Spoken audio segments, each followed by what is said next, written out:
Hello and welcome to UPSC Hindi. Very good evening to all of you.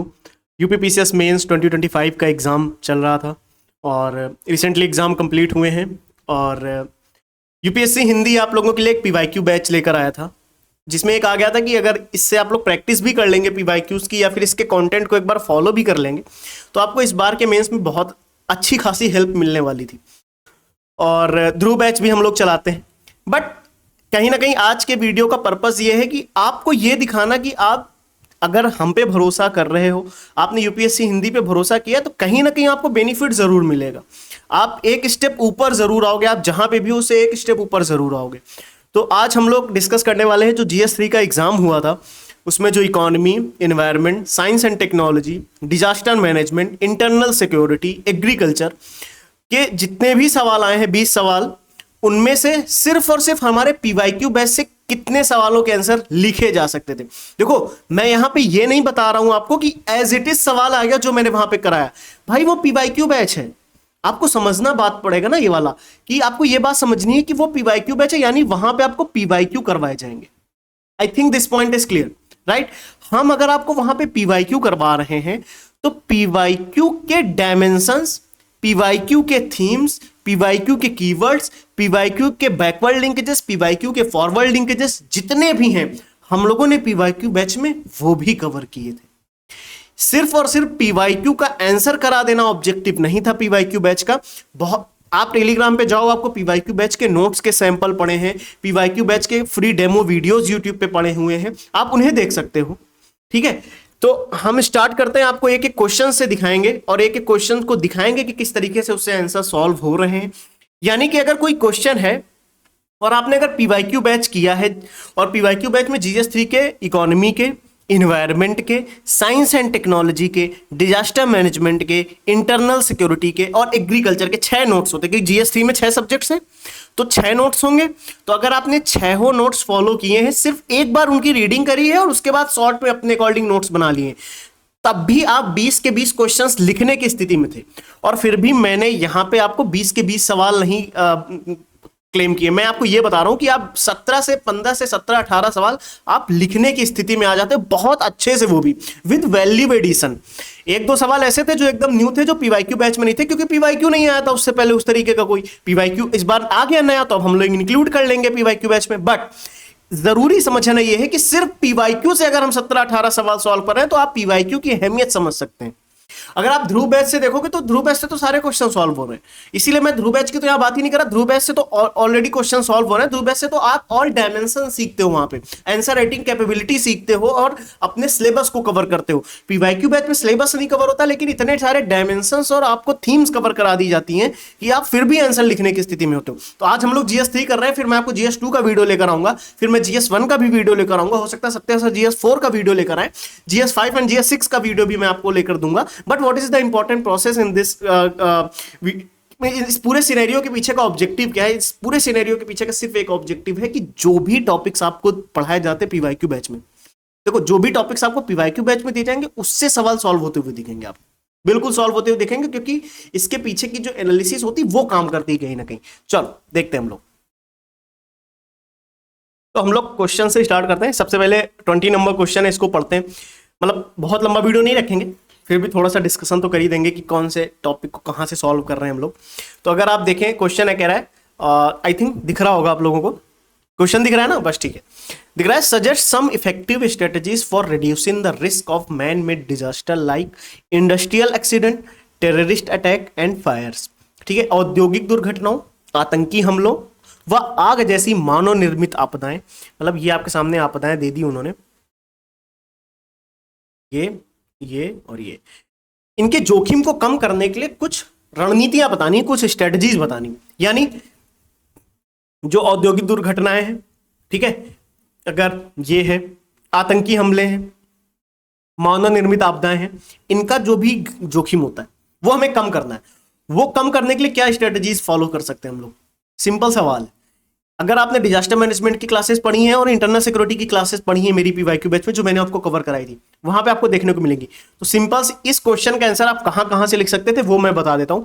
Internal security की PDF है PYQ batch की, जो मैंने बनाई थी पूरी आप लोगों के लिए, उसके पेज नंबर 2 पे आप जाओ पेज नंबर 13 पे आप जाओ, पेज नंबर 27 पे आप जाओ और पेज नंबर 28 पे आप जाओ, आपको पूरा कंटेंट एज इट इज मिलने वाला है, जो कि इंडस्ट्रियल एक्सीडेंट्स, टेररिस्ट अटैक और कहीं ना कहीं मानव निर्मित जो भी आपदा है उनसे रिलेटेड आपको सॉल्व होता हुआ दिखा, जिसमें इस वाले पेज में आप देखोगे कहीं ना कहीं हमने टेररिस्ट एक्टिविटीज पे जो बात करी, जब भी कोई टेरर अटैक होता है तो उनको कैसे, क्राउड को कंट्रोल कैसे करना है, फर्स्ट एड कैसे देना है, सर्विलांस कैसे करना है, एंटी टेरर कैपेबिलिटी क्या रखनी है, स्मार्ट बॉर्डर मैनेजमेंट हमें क्या करना है, प्रॉपर तरीके से मैंने आपको ये बताया। आप देखोगे वहां पे आपको नोट्स में मिलेगा, एज इट इज मिलने वाला है, ठीक है। फिर उसके बाद इसी सवाल में जैसे अगला पॉइंट, इसी और डीप में चलते हैं और कहां से कंप्लीट हो रहा है। इंटरनल सिक्योरिटी की पीडीएफ में अगर आप 28 पेज नंबर पे जाओ और डिजास्टर मैनेजमेंट की 10वें नंबर पेज पे जाओ, क्योंकि सवाल तो कहीं ना कहीं आपको पूछा है, जोखिम की बात कर रहा है और मानव निर्मित आपदा की भी बात कर रही है, डिजास्टर मैनेजमेंट की बात कर दी है, तो आप पेज नंबर अगर 10 पे जाओगे डिजास्टर मैनेजमेंट की पीडीएफ पे, तो आपको वहां पे देखने को मिलेगा विधिवत हम वहां पे मिटिगेशन की भी बात कर रहे हैं और प्रिपेयर्डनेस की भी बात कर रहे हैं कि हमें किसी भी जोखिम से निपटने के लिए पहले से क्या तैयारी करके रखनी है, प्रिपेयर क्या करके रखना है, प्री डिजास्टर रेडीनेस क्या होनी चाहिए, रिस्क को रिड्यूस करने के लिए। आप इसमें देखो ये स्क्रीनशॉट है, इस वजह से आपको थोड़ा सा कम दिख रहा हो शायद, आई थिंक, तो फिर भी मैं आपको समझा रहा हूं, आप समझना हम रिस्क को कैसे कम कर सकते हैं, पहले से क्या तैयारी करके रख सकते हैं।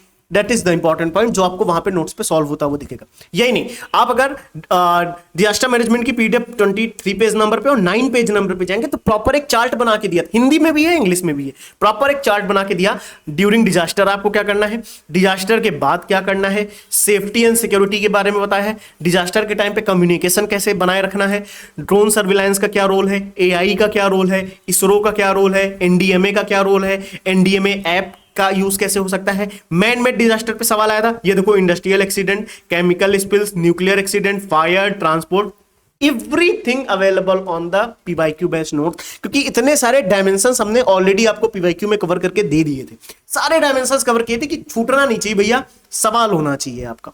I hope this point is clear, और ये सवाल आपको बहुत इजीली सॉल्व होता हुआ दिखा। आप अगर आपने अगर इनकी 2 बार रिवीजन भी किया, जो बच्चे पीवाईक्यू बैच में है, अगर उन्होंने मेंस दिया है, अगर आपने 2 बार रिवीजन भी किया होता तो हवा में उड़ा के आते इस सवाल को आप लोग, ठीक है। Now we are moving the 19 number question पे, नहीं इसको हम बाद में करेंगे, इसमें हम आपको समझाएंगे कुछ।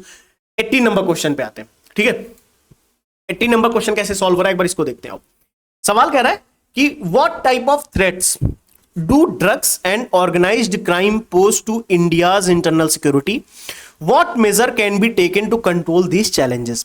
यानी कह रहा है भारत की आंतरिक सुरक्षा के समक्ष मादक द्रव्य व संगठित अपराध किस प्रकार के खतरे हैं, इन चुनौतियों को नियंत्रित करने के लिए क्या उपाय किए जा सकते हैं। हमें इन चैलेंजेस को अगर कंट्रोल करना है, जिसमें से एक ड्रग है और एक ऑर्गेनाइज्ड क्राइम है, ठीक है। ये 2 चीजें हैं, जैसे आंतरिक सुरक्षा के लिए ड्रग वाला एक मैटर पूरा एक थीम हो गई हमारी, और एक ऑर्गेनाइज्ड क्राइम की एक थीम हो गई। ये एक तो खतरे हैं हमारे, थ्रेट है, ऑब्वियस सी बात है, इंटरनल सिक्योरिटी में हम लोगों ने पढ़ा है। इनके चैलेंजेस को कम करने के लिए हम क्या सॉल्यूशन दे सकते हैं, सिंपल सा सवाल है। अगर आपने इंटरनल सिक्योरिटी पढ़ी है तो भी आप ये कर सकते हो, पीवाईक्यू बैच में पढ़ा है तो भी कर सकते हो, ध्रुव बैच में पढ़ा है तो भी कर सकते हो, या कहीं से भी अगर आपने इंटरनल सिक्योरिटी की कोई बुक भी पढ़ी होती ना तब भी ये सवाल कर देते हैं आप। बेसिक सवाल है, तो इसमें अगर आप देखो ना पेज नंबर 7 पे जाओगे अगर, तो आप कॉमन सेंस की बात है, आप वहां पे इंटरनल सिक्योरिटी पे इंपैक्ट की बात कर रहे हैं हम लोग, इसी की ऑर्गेनाइज्ड क्राइम की और नार्को टेररिज्म की, ड्रग्स वगैरह की बात करें, जिसमें देखो ये देखो ड्रग एडिक्शन पूरा, आई थिंक मैं जूम करके भी दिखा सकता हूं आप लोगों को, ये देखो दिखा, आई थिंक लिखा है drug addiction among youth leading to social instability, drug addiction, ये क्या हो रहा है ना, सोशल डिसऑर्डर, प्रॉपर मतलब वहां पे मैंने क्लासेस में आपको समझाया है कि इसको कैसे लिखना है एग्जाम में। ये तो नोट से आप 3-4 बार रिवाइज करोगे, आपके पास पॉइंट आ जाता है, आपको 1 2 3 4 5 ऐसे पॉइंट्स मिल जाते हैं, और जब पॉइंट्स मिल जाए अपने नोट्स में शॉर्ट में कीवर्ड्स लिख लो बस रिवाइज करने के लिए। एग्जाम में तो भाषा दूसरी होगी, यही भाषा थोड़ी ना लिख पाओगे आप वहां पे, ये समझना जरूरी है ना अपने को। तो चलो ये हो गया। फिर उसके बाद अगर आप पेज नंबर 12 पे ही जाओगे इंटरनल सिक्योरिटी की पीडीएफ में, इंटरनल सिक्योरिटी की ही पीडीएफ में 12 नंबर पेज पे जाओगे, ये देखो terror funding, organised crime, border pressure, उसके बाद ये देखो organised crime, growth of gang violence and organised crime network, proper इसका एक कॉलम बना के मैंने दिया है आपको। आप ये पॉइंट्स लिख के आ सकते हैं, मतलब आप लिखने की स्थिति में हो, ऐसा भी नहीं है कि कुछ भी नहीं आता, आप लिख पा रहे हो। और यही नहीं, अभी और देखते हैं 80 नंबर क्वेश्चन चल रहा है ना, 80 नंबर ही क्वेश्चन है। अभी देखो यहाँ पे इंटरनल सिक्योरिटी की पीडीएफ में अगर आप पेज नंबर 7 पे ही देखो और पेज नंबर 8 पे ही देखो, crime, terror, corruption, drug money influence और ट्रैफिकिंग की बात की गई है, वो भी ड्रग ट्रैफिकिंग की ही बात की गई है, ठीक है। और डार्क वेब ट्रैफिकिंग के अंडर ही ड्रग ट्रैफिकिंग हम लोग पढ़ते हैं, ड्रग के बारे में देखते हैं वहां पे, देखो ध्यान से, ठीक है, ऑलरेडी लिखा हुआ है। पेज नंबर 8 पे आप क्या देख रहे हो, मॉनिटरिंग की बात की जा रही, क्योंकि हमें फिर इनके उपाय देखने हैं। तो मॉनिटरिंग की बात कर रहे हैं हम, मैनेजमेंट की बात कर रहे हैं, कोऑपरेशन की बात कर रहे हैं, एंड डिमांड रिड्यूस करने की बात कर रहे हैं, और इंटीग्रेटेड कोऑर्डिनेशन की बात कर रहे हैं। यानी इस सवाल का भी आप आराम से करके आ सकते थे इन नोट्स के फॉर्म में।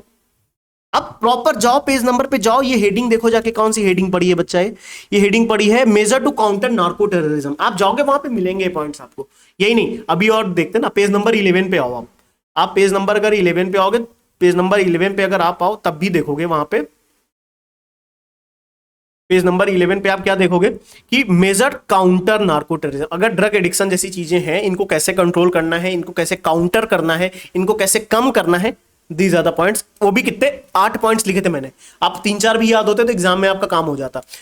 बॉर्डर मैनेजमेंट की बात कर रहा है, स्मार्ट बॉर्डर सर्विलांस का वाला पॉइंट है, इंटर एजेंसी कोऑर्डिनेशन का पॉइंट है, anti drone system, international cooperation, drug rehabilitation centres की बात की गई, फाइनेंशियल इंटेलिजेंस की बात की गई है, यूनिट की बात की गई, कोस्टल पॉलिसिंग की बात की गई, जुडिशियल रिफॉर्म्स की बात की गई।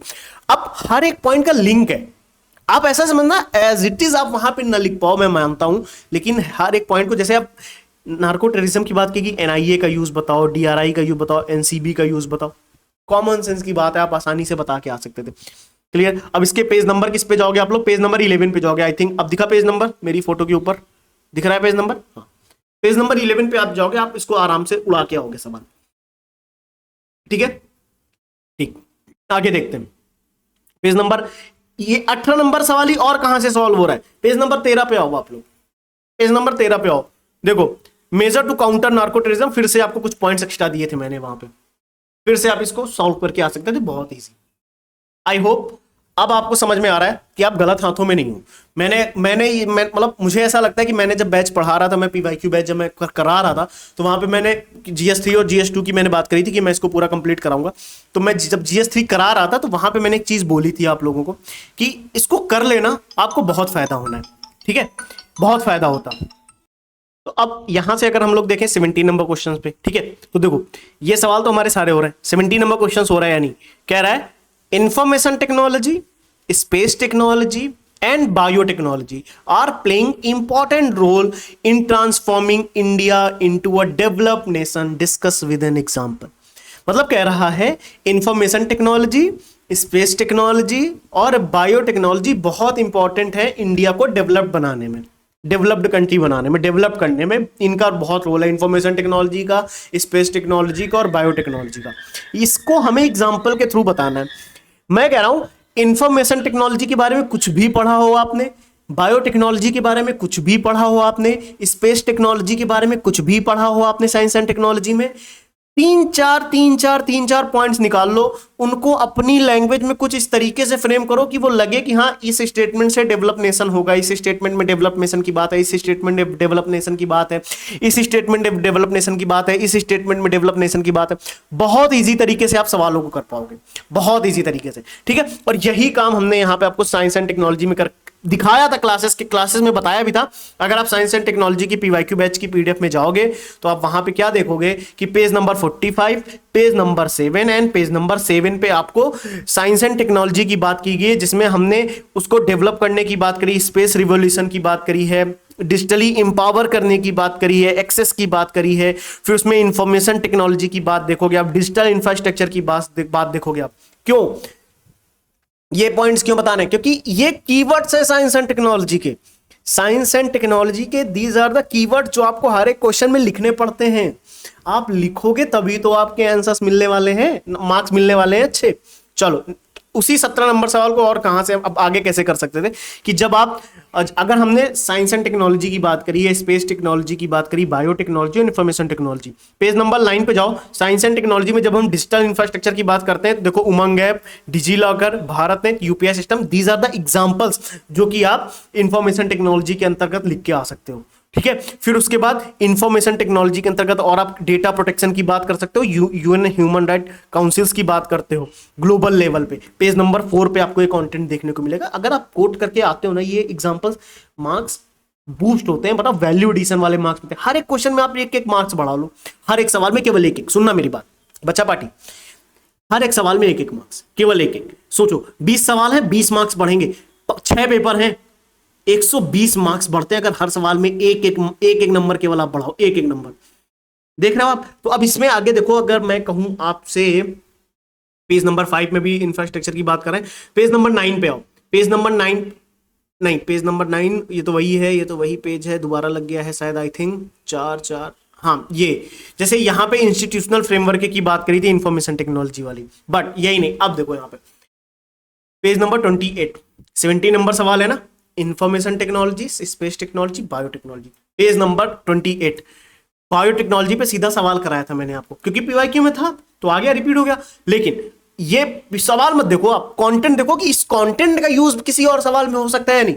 आप ये मत देखो कि सवाल रिपीट हो गया, सवाल हो सकता है रिपीट हो जाए, हो सकता है ना रिपीट हो, लेकिन जो आपको कंटेंट दिया जा रहा है वो कंटेंट आप कहीं और यूज कर पा रहे हो, किसी और क्वेश्चन में लिख पा रहे हो उसको कि नहीं, that is the important point जो आपको समझना है, जो आपको थॉट प्रोसेस, थिंकिंग प्रोसेस और कहीं ना कहीं बार बार रिवीजन और प्रैक्टिस से चीजें निकल के आती है कि हाँ ये चीज हम यहां यूज कर देंगे, ये चीज हम यहां यूज कर देंगे।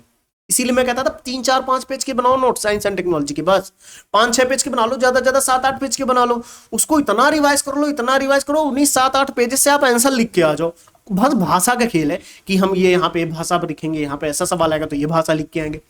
ये माइंडसेट रखो ना बच्चा पार्टी। एग्जांपल कुछ अपने आप रख लो, स्पेस के 3 4 एग्जांपल निकाल लो, इन्फॉर्मेशन टेक्नोलॉजी के 3 4 एग्जांपल निकालिए, बायोटेक्नोलॉजी के 3 4 एग्जांपल निकालिए, डिजिटल इंफ्रास्ट्रक्चर के निकालिए, सरकार की पॉलिसी के निकालिए, फिर उसके बाद फिर नैनो टेक्नोलॉजी के निकालिए, एग्रीकल्चर के, साइंस एंड टेक्नोलॉजी का एग्रीकल्चर में क्या यूज है उसके एग्जाम्पल निकालिए।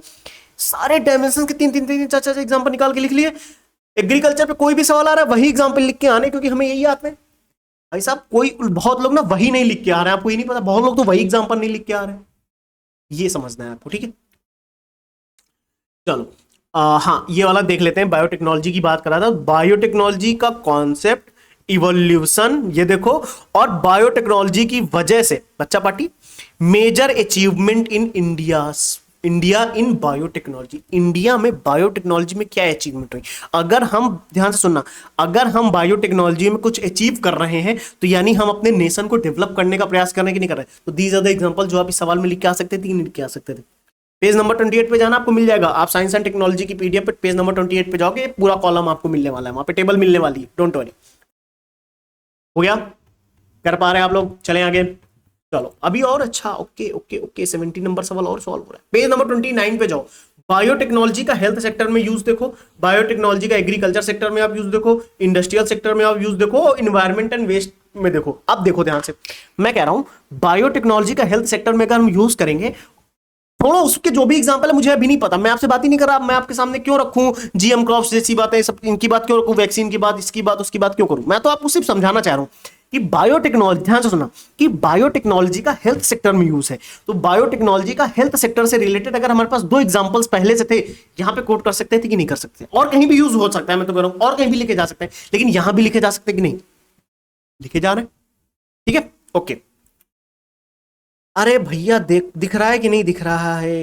एक सेकेंड, अब दिखा, ये देखो, हेलो, दिख रहा है। Agriculture sector, industrial sector, biofuel, biodegradable plastic, bio fertiliser, bio pesticides, affordable diagnostics, genome India project, biopharma industry, enzyme based industry, सारी चीजें। ध्रुव बैच में जाओगे तो बेटा बायोटेक्नोलॉजी वहां तो पढ़ाया है, बायोटेक्नोलॉजी पे 8 10 सवाल करे थे वहां पे ध्रुव बैच में, ठीक है।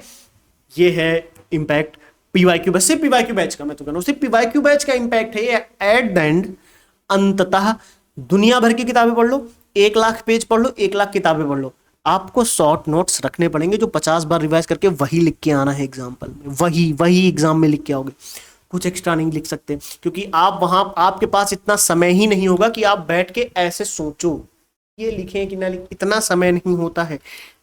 पेन चलती रहनी चाहिए, वहां पे रुकनी नहीं चाहिए।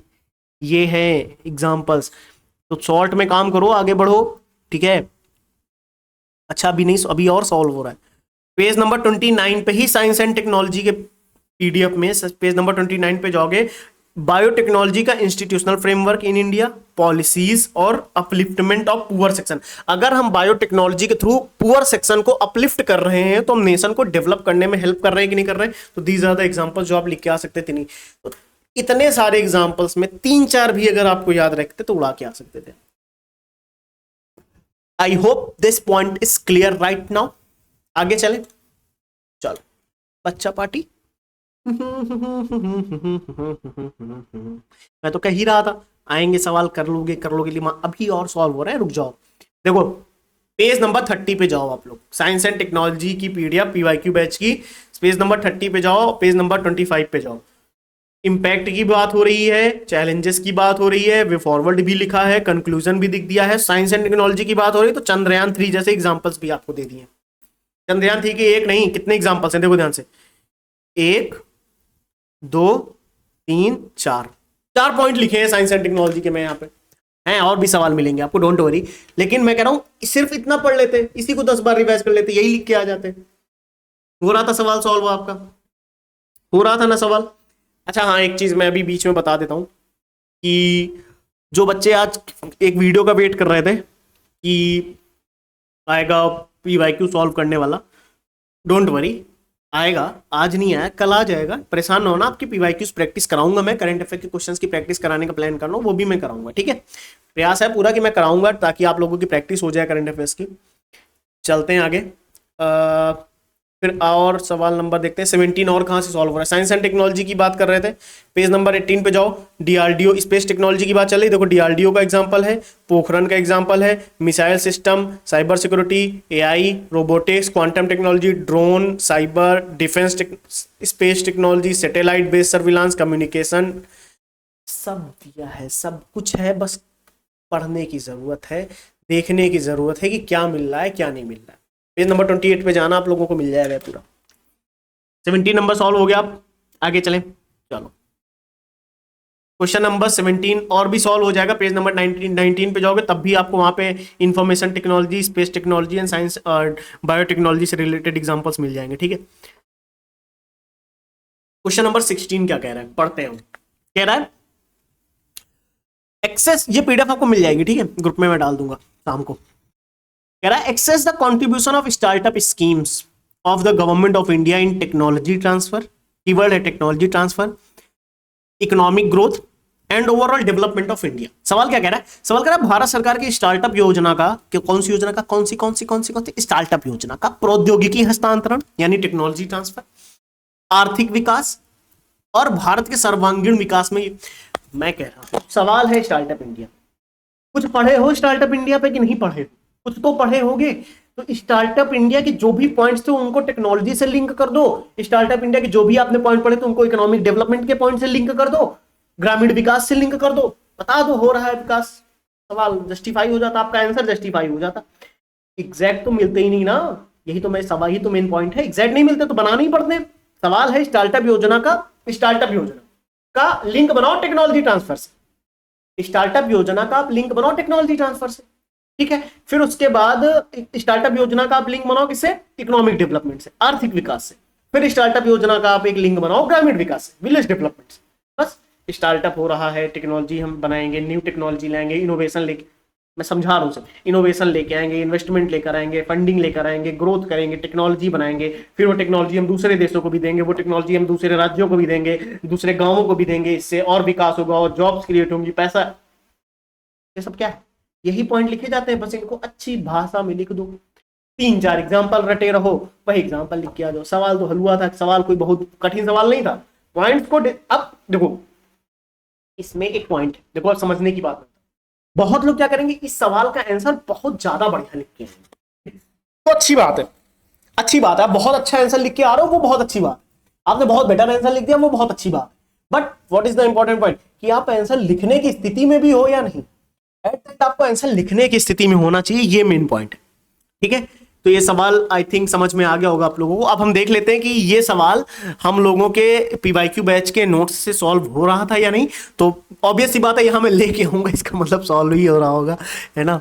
चलो आप इकोनॉमिक पीवाईक्यू बैच के इकोनॉमी के कंटेंट में आप जाएंगे, पीवाईक्यू बैच का जो इकोनॉमी की पीडीएफ है जो मैंने बनाई थी, पीवाईक्यू बैच का पूरा कंटेंट जो इकोनॉमी वाला कंटेंट है, ये जब मैं बना रहा था तो इसको मैंने इस तरीके से बनाया था। मैंने ये चीज ध्यान में रखी थी कि इकोनॉमी के क्वेश्चंस होते हैं वो बहुत डाइवर्स होते हैं, लेकिन उन क्वेश्चंस को आप बहुत कम कंटेंट से लिख सकते हो। इकोनॉमी की ये आदत है, इकोनॉमी में क्योंकि लिंकेजेस बहुत बनते हैं, बहुत लिंकेजेस इजिली बन जाते हैं।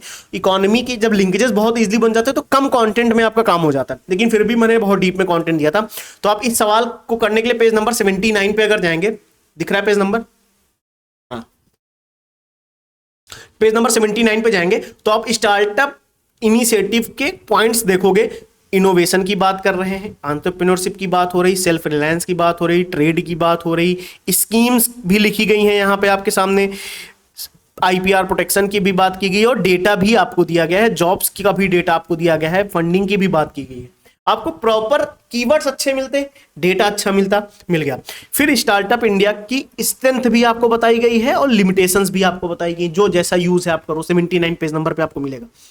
पेज नंबर 79 पे ही आप देखोगे स्टार्टअप इंडिया का मैन्युफैक्चरिंग में शेयर आप देखो, एम्प्लॉयमेंट में देखो, मर्चेंटाइज में देखो, इंडस्ट्री टेक्नोलॉजी में देखो, एक्सपोर्ट में देखो, एम्प्लॉयमेंट में देखो, सस्टेनेबिलिटी में देखो।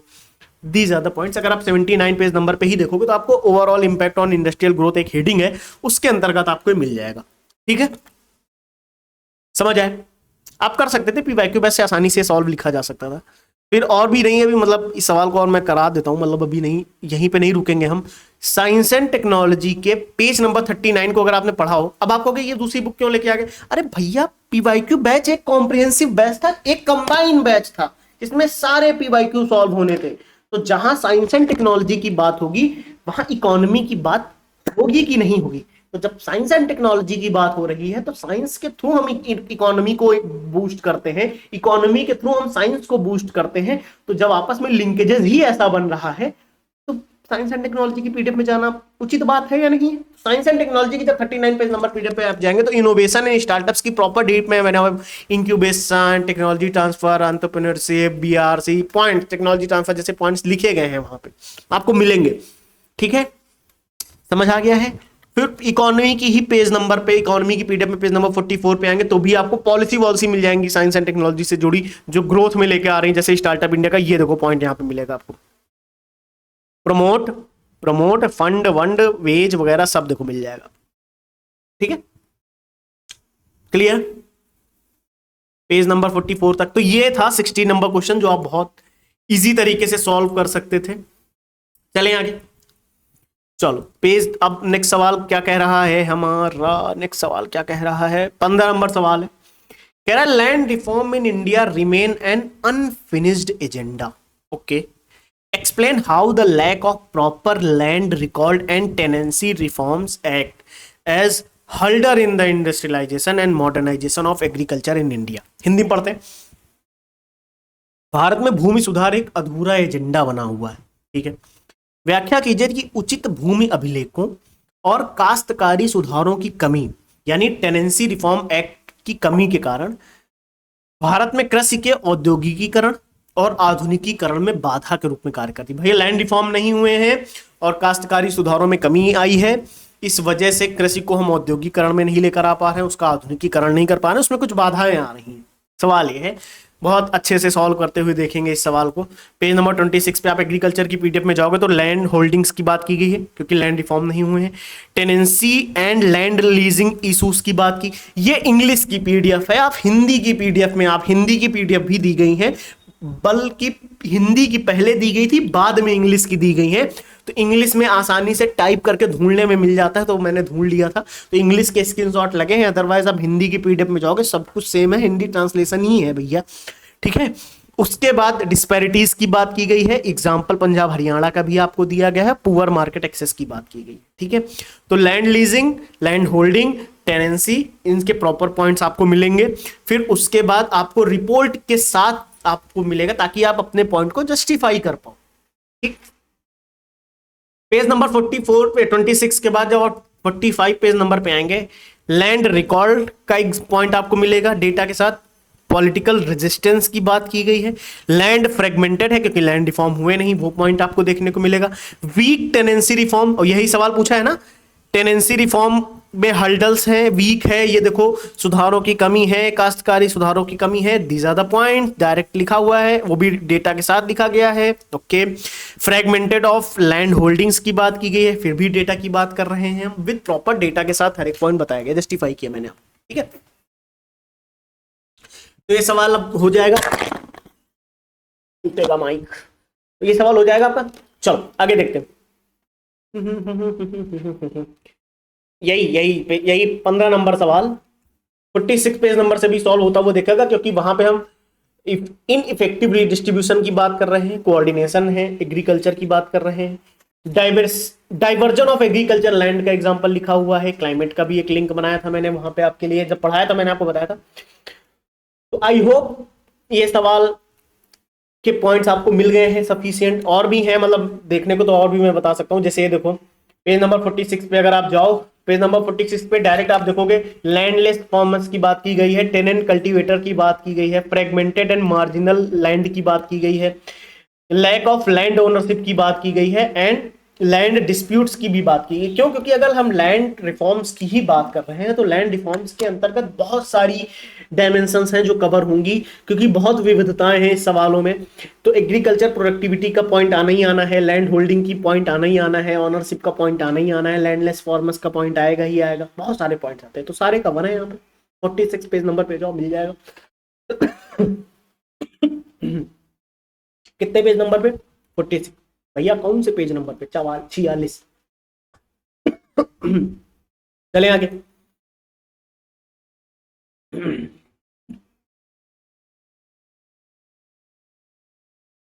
चलो, यही सवाल और कहां से सॉल्व हो रहा? ध्रुव बैच जब मैं आपको पढ़ा रहा था, तो ध्रुव बैच में मैंने इकोनॉमी का कंटेंट जब आपको पढ़ाया था, तो उसमें आप जाओगे स्लाइड नंबर 164 और स्लाइड नंबर 165 पे, challenges associated with land leasing, उसमें पॉइंट आप देखो रीजनल वेरिएशन का पॉइंट लिखा गया है, ठीक है, लैंड रिस्ट्रिक्शंस का पॉइंट लिखा गया है, ठीक है, यही नहीं। पेज नंबर 165 पे आप जाओगे इनएडिक्वेट लैंड रिकॉर्ड, क्योंकि इनएडिक्वेट क्यों? क्योंकि रिफॉर्म नहीं हुआ ना, तो वो देखो भूम अभिलेखों का पर्याप्त डिजिटलीकरण विशेष रूप से बिहार और पश्चिम बंगाल में, यह भूमि मालिकों के लिए चिंता का कारण बनता है कि भूमि पट्टे पर ली गई भूमि की सुरक्षा सुनिश्चित नहीं है। प्रमोशन ऑफ एब्स्टेंट लैंड लॉर्डिज्म, ये वाला ऊपर वाला पॉइंट है वही, लेकिन यहां पे भी है, ठीक है। तो 163.5 आप देख रहे हो, 4.5 यानी कि, ठीक है, ध्रुव बैच से सॉल्व होता हुआ दिख रहा है आपको, पीवाईक्यू बैच से भी सॉल्व हो रहा है, ध्रुव बैच से भी सॉल्व हो रहा है, पॉइंट मिल जाएंगे। मतलब लिखने का तरीका होता है, अगर आपको लिखने का तरीका अच्छे से मालूम है तो आप इस सवाल को करके आ सकते थे। Now we are moving the next question, क्या कह रहा है? पेज नंबर 165 पे भी जाओगे ना, तो ध्रुव बैच की ही पीडीएफ में अगर आप पेज नंबर 165 पे जाओगे, जो मैंने पीडीएफ दी है, वहां से भी ये सॉल्व कर पाओगे। Marginal farmers, agricultural land, ceiling on rent, proper तरीके से दिया गया है, ठीक है। चलो 14 नंबर क्वेश्चन देखते हैं क्या कह रहा है। कह रहा है स्वास्थ्य एवं शिक्षा में निवेश कहां कहां पे? एजुकेशन और हेल्थ, ठीक। स्वास्थ्य और शिक्षा में निवेश आर्थिक विकास का आधार है। भैया इस संदर्भ में भारत सरकार के विचारों को स्पष्ट करूं। मैं कह रहा हूं हेल्थ में इन्वेस्टमेंट लेकर आओ, एजुकेशन में इन्वेस्टमेंट लेकर आओ, तो क्या देश की ग्रोथ नहीं होगी? इकोनॉमिक डेवलपमेंट नहीं होगा? इकोनॉमिक ग्रोथ नहीं होगी? ये वही है सवाल, ये सवाल वही है पूरा कि हो क्या रहा है कि अगर हम एजुकेशन में इन्वेस्टमेंट लेकर आ रहे हैं, हेल्थ में इन्वेस्टमेंट लेकर आ रहे हैं, तो उसके थ्रू हमको ये पूरी ग्रोथ देखने को मिल रही, और ये पूरी ग्रोथ हमको देखने को मिलेगी, इकोनॉमिक ग्रोथ। तो उसके पॉइंट्स हम यहाँ पे बहुत इजीली तरीके से लिख सकते हैं। तो दीज आर द पॉइंट्स जो आपको यहाँ पे लिखने चाहिए। तो मैं एक बार दिखा देता हूं। चलो पेज नंबर अगर आप जाओ इकोनॉमी के पेज नंबर 9 पे, स्लाइड लिख गया यहाँ पे, पेज है, ठीक है। पेज नंबर 9 पे अगर आप जाओगे तो आपको linkages between inclusive growth, poverty and inequality एक हेडिंग मिलेगी। उस हेडिंग के अंतर्गत आप देखोगे हमने एम्प्लॉयमेंट जनरेशन की बात करी है, ह्यूमन कैपिटल की बात करी है, फाइनेंशियल इंपावरमेंट की बात करी है, सोशल इश्यूज की बात करी, स्ट्रक्चरल रिफॉर्म्स की बात करी। बट इनके अंतर भी देखो, investment in education, investment in health, credit availability, labour, land, agriculture, investment reform, productivity, entrepreneurship, proper बात करिए विद एग्जांपल, ठीक। और देख लेते हैं इसी सवाल के लिए, अगर आप पेज नंबर 14 पे जाओगे इकोनॉमी के, ये स्लाइड लिखा है, पेज है, ठीक है, ध्रुव की स्लाइड्स है। पेज नंबर 14 पे अगर आप जाओगे तो वहां पे आप देखोगे डेवलपमेंट की ही बात की, इकोनॉमी की बात कर रहे हैं, इनकम सपोर्ट की बात की जा रही है, फिर इन्वेस्टमेंट इन एजुकेशन की बात की जा रही है, हेल्थ सेक्टर की बात की गई, न्यूट्रिशन की बात की गई, फिर इंक्लूजन पॉलिसीज की बात की गई, इंक्लूजन वीकर सेक्शंस की बात करी, और रीजनल इक्वलिटी की भी बात, इक्विटी की बात करी। These are the points. और जब आपको सवाल में कहा है उसने कि भारत सरकार के विचारों को स्पष्ट कीजिए, तो एनईपी देख लो, पीएम किसान डेप्ट देख लो, एसएचजी मिशन देख लो, रूरल हेल्थ मिशन देख लो, एमएसएमई वाला पॉइंट देख लो, रुक जाओ यही नहीं, जैम ट्रिनिटी देख लो, गरीब कल्याण अन्न योजना देखो, एनईपी, मनरेगा, एनएफएसए, पीएम किसान, किसान क्यों, खाना पौधा मतलब भोजन वोजन मिल रहा है भैया, तो हेल्थ अच्छी हो रही नहीं हो रही, ठीक है। फिर एसएचजी, एडीपी, पीएम जनधन, जेडीवाई, मुद्रा योजना क्या है, ये सब क्या कर रहे हैं। अगर आपको इनके बारे में दो दो पॉइंट भी पता हो ना, मैं कह रहा हूं आप लिंक बना के लिख के आ जाओगे, बस आपको पॉइंट जस्टिफाई हो जाएगा जिस पॉइंट को आप लिखना चाहते हो वहां पे। समझ आया? ओके, ये देखो पेज नंबर 94 पे भी जाओगे तब भी आपको कंटेंट पूरा मिलेगा। देखो वही सारे एग्जांपल भी दिए हैं, सेम एग्जांपल्स और पॉइंट्स भी दिए गए हैं, ठीक है। और पेज नंबर 95 पे भी जाओगे तो भी सवाल आपको वही मिलने वाले हैं और कुछ वैसे ही पॉइंट्स मिलने वाले हैं। यही नहीं, पेज नंबर 49 पे ही आप आगे देखो, एजुकेशन की बात हो रही, हेल्थ की बात हो रही, इंप्लॉयमेंट की बात हो रही, देख लो। तो एजुकेशन, हेल्थ, इंप्लॉयमेंट की जब हम बात करेंगे तो क्या इसके थ्रू ग्रोथ नहीं होगी? बताओ, इसके थ्रू ग्रोथ होगी कि नहीं होगी? इकोनॉमिक ग्रोथ होगी, इकोनॉमिक ग्रोथ होनी है, तो ये वही चीज है, इकोनॉमिक ग्रोथ होती हुई आपको दिखेगी, ठीक है।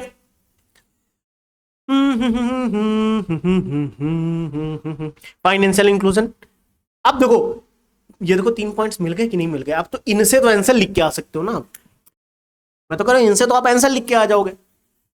समझ आ रहा है?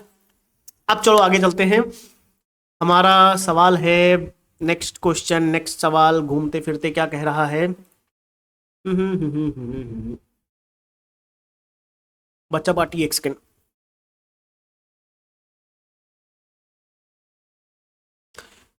13 नंबर सवाल है, चलो 13 नंबर सवाल है। सवाल कह रहा है analyse the impact of global economic tension and import export obstacle on Indian economy. बढ़िया सिंपल से सवाल है, वैश्विक आर्थिक तनाव है ना, तनाव है, एवं आयात निर्यात संबंधी बाधाओं के भारतीय अर्थव्यवस्था पे पड़ने वाले प्रभावों का विश्लेषण कीजिए। कह रहा भैया सिंपल सवाल है, कह रहा है ग्लोबल इकोनॉमिक टेंशन चल रही है, इंपोर्ट एक्सपोर्ट ऑब्स्टिकल्स हैं, यानी आयात और निर्यात में बहुत सारी बाधाएं हैं, वैश्विक तनाव बना हुआ है, इसका प्रभाव भारतीय अर्थव्यवस्था पे क्या पड़ने वाला है? बस सिंपल सवाल है।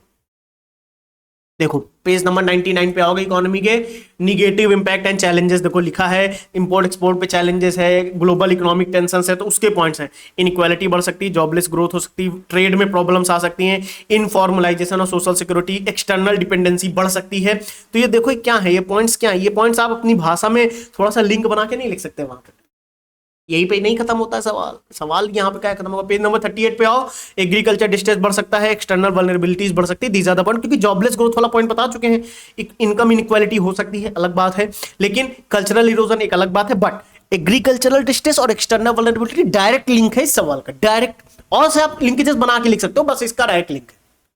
समझ आ रहा है? पेज नंबर है सर 38, दिखा रहा है? लिख पा रहे हो कि नहीं लिख पा रहे हो? अभी भी विश्वास नहीं है आप लोगों को? कोई नहीं, अभी तो रुक जाओ, मेरा प्लान पूरा है कि मैं जीएस3 का एक बैच लेकर आऊं, सिर्फ जीएस3 का हो, जिसमें सारे सब्जेक्ट आपके प्रॉपर तरीके से पढ़ाए जाए, basic to advance with PYQ proper. तो वो मैं प्लान कर रहा हूं, अगर आप लोगों का सपोर्ट रहा तो मैं प्लान मतलब जरूर लेकर आऊंगा फिर वो बैच। ऐसे ही मतलब जैसे हिंदी साहित्य का एक फाउंडेशन बैच चल रहा है, ऐसे ही जीएस3 का बैच आएगा, ऐसे जीएस2 का आएगा, जीएस1 का आएगा, जीएस4 का आएगा, जीएस5 का आएगा, जीएस6 का आएगा, एक प्रॉपर बैचेस आ जाएंगे। तो जिसको जो पढ़ना है वो आके पढ़ ले अपना, ठीक है, सब ना लेने की जरूरत नहीं है, आप सब लेना चाहो सब ले पाओ, इसको एक एक लेना है एक एक ले सकता है, ऐसा कुछ प्लान मैं कर रहा हूँ, बट अभी नहीं, लेकिन कुछ दिनों में जल्दी ही, मतलब जल्दी जितना जल्दी हो सकता है स्टार्ट हो सकता है वो। कमेंट किया करो तो पता लगे। पेज नंबर 77 पे जाओगे, एक लाइन डायरेक्ट आपको देखने को मिलेगी, global supply chain disruption and geopolitical tensions वाला पॉइंट, उससे रिलेटेड पॉइंट्स आपको मिल जाएंगे। बल्कि मैं कह रहा हूं ये पॉइंट आप डायरेक्टली लिंक बना के लिख सकते थे वहां पे। आप कहोगे ये एक लाइन यहाँ, एक लाइन, अरे भाई साहब पीवाईक्यू बैच है, ये सब्जेक्ट नहीं पढ़ाया गया है, सिर्फ पीवाईक्यू कराए गए हैं, डायमेंशंस कवर किए गए हैं। 97 पेज नंबर पे जाओ, देखो challenges, trade deficit, wage inequality, jobless growth, external shock, COVID, Ukraine war, supply chain disruption. COVID का एग्जांपल आप दो, देखो ये देखो पेज नंबर 73 पे भी देखो आप, high import dependence, coal production constraint, चल रहा है ना कोल वाला बवाल, तेल वाला बवाल चल रहा है ना, तेल का, ऑयल का, क्यों युद्ध चल रहा है, ये वही है। कुछ वहां के पॉइंट लिखो यहाँ पे, अब अपडेट हो जाएगा वो तो अलग बात है, करंट से अपडेट करते हैं तो और नए पॉइंट्स आते हैं हमारे पास, लेकिन सिर्फ पीवाईक्यू के बेस पे, सिर्फ पीवाईक्यू के बेस पे कंटेंट सॉल्व हो रहा है भैया। चलो आगे 13 नंबर से ओवरऑल 73 पेज नंबर पे जाओ आप लोग, climate change, external shock, heat wave increase demand, coal demand, fuel price, volatility due to geopolitical conflict of Russia Ukraine. These are the points. Economy का कंटेंट है, इजिली सॉल्वेबल था ये सवाल आपका, फिर से सिर्फ इकोनॉमी के पीवाईक्यू बैच के कंटेंट से, ठीक है। चलो आगे चलें, नाउ देखते हैं आय असमानता। हाँ ये सवाल है, देखो इस सवाल का आपको डायरेक्ट कंटेंट नहीं मिलेगा मुझे पता है, बट इस सवाल को आप लिख कैसे पाते थे ये दिखाता हूं मैं आपको। कह रहा है आय असमानता से क्या तात्पर्य है, how can income inequality be minimised in India, आय असमानता को कम कैसे किया जा सकता है। तो सबसे पहले पेज 19 पे आप इकोनॉमी में देखो, आय असमानता के बारे में बताया गया है। पहली चीज समझ आ गई, आय असमानता के बारे में लिखना पड़े तो लिख ले जाओगे, ठीक है। 3 लाइन है, 4 लाइन है, बहुत है। आगे देखें, दो लाइन मैं कह रहा हूं, 1-2 लाइन है, ठीक है, ओके। अब आगे देखो, how can income inequality be minimised in India, page number 20 पे अगर आप आओ, इंप्लॉयमेंट लेड ग्रोथ स्ट्रेटेजी। ये इनकम इनइक्वालिटी का सवाल नहीं था डायरेक्ट पीआईक्यू बैच में, लेकिन ये पॉइंट आप इनकम इनइक्वालिटी को सॉल्व करने में लिख सकते हो। अगर आय असमानता है, इंप्लॉयमेंट लेड ग्रोथ लेकर आएंगे हम लोग, ग्रोथ ऐसी करेंगे जिसमें इंप्लॉयमेंट मिलेगा, आय की असमानता कम होगी। ह्यूमन कैपिटल में इन्वेस्टमेंट करेंगे, आय की असमानता कम होगी। सोशल प्रोटेक्शन को एक्सपैंड करेंगे, आय की असमानता कम होगी। एग्रीकल्चर को डाइवर्सिफाई करेंगे, वैल्यू चेन्स बनाएंगे ताकि आय की असमानता कम होगी। लिंक बनाओ भैया, आगे के पॉइंट पढ़ोगे तो एक्सप्लेनेशन मिल जाएगा आपको डिटेल में, point with example with data. 6% GDP, skill development, ये बढ़िया बढ़िया पॉइंट, एकदम फ्लॉसिनोसिन हिलीपिलीफिकेशन टाइप वाले वर्ड्स। हरी भरकम वर्ड गिराने की जरूरत ही नहीं है, तो एक वर्ड, एक इंग्लिश का वर्ड है ना फ्लॉसिनोसिन हिलीपिलीफिकेशन, जितना लंबा वर्ड है, ये किसी के सामने बोल दो केवल। थोड़ा ऐसा हंसी मजाक की बातें हैं, मैं थोड़ी देर कर देता हूँ अकेले, बताओ कैमरे के सामने बोलूंगा अगर तो खैर कोई नहीं, लेकिन ये सवाल आप लोग कर सकते थे, मतलब इनकम क्वालिटी डायरेक्ट नहीं था पीवाईक्यू बैच में, मुझे मालूम है, लेकिन इकोनॉमी के कुछ कंटेंट से आप इसका आंसर प्रॉपर लिख सकते हैं। हम इंप्लॉयमेंट लेड ग्रोथ करेंगे, ह्यूमन कैपिटल यानी एजुकेशन, हेल्थ, इंफ्रास्ट्रक्चर, इन सब पे फोकस करेंगे। सोशल सेक्टर पे बात करेंगे, एग्रीकल्चर को डाइवर्सिफाई करेंगे, इन्वेस्टमेंट लेकर आएंगे, फंडिंग लेकर आएंगे, इनिशिएटिव देंगे, स्टार्टअप्स को यूज करेंगे। इनकम इनक्वालिटी कम हो सकती थी, मतलब बहुत आसानी से पॉइंट लिखे जा सकते थे। खैर यही नहीं, अभी अगर आप देखो तो ये और मैंने बताया, जेंडर इंक्लूसिव ग्रोथ की बात करेंगे, प्रोग्रेसिव टैक्सेशन लेकर आएंगे, ग्रीन जॉब्स की बात करेंगे, क्लाइमेट रेजिलियंस की बात करेंगे, डिजिटल फाइनेंसिंग डीपनिंग करेंगे। पेज नंबर 20 पे आप जाओगे तो पॉइंट मिलेंगे आपको, तो इनके बेस पे आप आंसर लिख सकते थे, बहुत अच्छे से लिख सकते थे, बहुत बढ़िया से लिख सकते थे। बताओ चलें आगे चलें नेक्स्ट सवाल देखें, आओ देखते हैं क्या कह रहा है। पेज नंबर 12, अभी क्वेश्चन नंबर 12 ही चल रहा है, पेज नंबर 21 पे जाओगे, these are the points. Regional development, data driven targeting की बात करेंगे, PM Gati Shakti, North East industrial corridor, इन सब का यूज है कहीं ना कहीं आय की असमानता को कम करने में। एक लिंक बनाओ, मैं कह रहा हूं अगर आपसे कोई कह रहा है कि रोड बना दी उससे कैसे आय की असमानता कम होगी, नहीं होगी, लिंक बना दो ना भैया, रोड बन गई है, गांव की सामान आदमी शहर बेचने आसानी से चला जाएगा, उसका कोई छोटा सा बिजनेस था पहले नहीं बेच पाता था, उसके यहाँ पब्लिक नहीं थी खरीदने वाली, गया शहर में बेच के जल्दी से घर आ गया, रोड बन गई इस वजह से गया, इस वजह से आय की असमानता कम हुई। लिंक बनाओ भैया, बस और क्या करना है। मैं कह रहा हूँ जितना बढ़िया link, thought process, thinking process पे काम करना होगा। चाहे 1000 न्यूज़पेपर पढ़ लो, चाहे 10,000 आप किताबें पढ़ लो, नहीं लिख पाओगे जब तक आप अपने थॉट प्रोसेस पे काम नहीं करोगे। बैठ के एक ही चीज़ को 50 बार रिवाइज करो, थॉट प्रोसेस बन जाएगा। लेकिन एक चीज़ को 10 बार रिवाइज करने से बनेगा, 10 बार सुनने, 10 बार देख लेने से हाँ ये करना है 10 बार, ऐसे नहीं होता है। करना पड़ेगा, पढ़ना पड़ेगा, रिवाइज करना पड़ेगा। चलो 12 नंबर सवाल हो गया। 11 नंबर सवाल कह रहा है वर्षा और सिंचाई प्रणालियाँ एक दूसरे की पूरक हैं। ओके, क्योंकि कृषि क्षेत्र मौसम की परिवर्तनशीलता के प्रति अत्यधिक संवेदनशील है। हाँ बिल्कुल, सहायक आंकड़ों के साथ इसकी पुष्टि कीजिए। देखो डेटा, डेटा हमेशा नया पुट किया जाता है, तो जो एग्रीकल्चर का नया डेटा है वो पुट करना आप लोग यहाँ पे, उसको रीड कर लेना। हो सकता है पीवाईक्यू बैच में आपको नया डेटा ना मिले इससे रिलेटेड, बट जब आप कंटेंट पढ़ते हो कहीं से, एग्रीकल्चर का आपने कंटेंट पढ़ा होगा, वहां पे आपको डेटा मिला होगा। देखो, तो कहीं ना कहीं agriculture is highly dependent on the monsoon. पूरा का पूरा भाई साहब एक इंट्रो तैयार था इस सवाल का रिलेटेड। पेज नंबर 59 पे आप जाओ, एग्रीकल्चर के, एग्रीकल्चर बैच के पेज नंबर पे, एग्रीकल्चर के कंटेंट पे, जो पीवाईक्यू बैच का एग्रीकल्चर का जो कंटेंट है उसके पेज नंबर 59 पे आप जाओगे तो पूरा इंट्रो, एज बढ़िया सा इंट्रो लिखा तैयार मिलेगा, आप लिख के आ सकते थे। सीधे जाओ लिख के आ जाओ, ठीक है, लिख के आ सकते थे, बढ़िया से लिख के आ सकते थे। चलो ओके, इंट्रो हो गया अपना। यही नहीं, मैं कह रहा है ना कि सिंचाई प्रणालियां एक दूसरे की पूरक हैं और कृषि क्षेत्र मौसम पे बहुत डिपेंडेंट होता है, परिवर्तनशीलता के प्रति अत्यधिक संवेदनशील है। ओके, तो irrigation infrastructure in India, cultivable land, irrigated area, देख लो ध्यान से, देखते चलो। Major source of irrigation with data fact, page number 59 पे आप जाओगे मिलेगा। कोट करो, पेज नंबर 60 पे आप जाओ, rain fade area, water use efficiency की बात की जाएगी। पेज नंबर 62 पे आप जाओगे, integrated water resource management, expense of micro irrigation, water governance, irrigation monitoring, state specific drought proofing की बात की गई है। 20 million hectare by 2030 expand coverage की बात कर रहा है माइक्रो इरिगेशन में। Remote sensing, GIS, IoT based information technology based monitoring system.